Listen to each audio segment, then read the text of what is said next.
Welcome, everyone. Thanks for joining us. I'm Tobin Arthur, the CEO of Angel MD, and welcome to RxUX. The goal, if there's one thing I can leave you today, is keep it seamless, blend it into your lives. We've seen this time and time again. We try to cram a bunch of features in.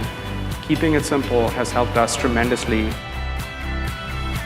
And I just thought I would kind of break it down into people strategies and UI UX as a way to think about how to build a company, because if you don't build a good company, it doesn't matter.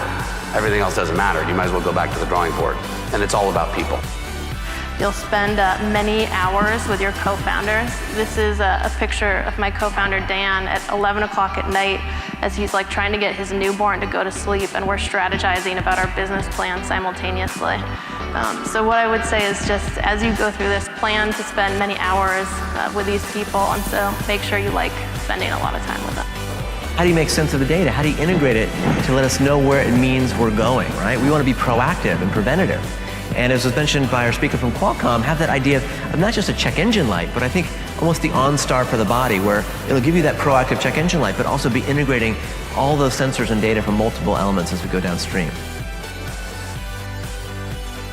As an industry, we've been spending all of our energy designing the technology, and now it's time to start designing for people.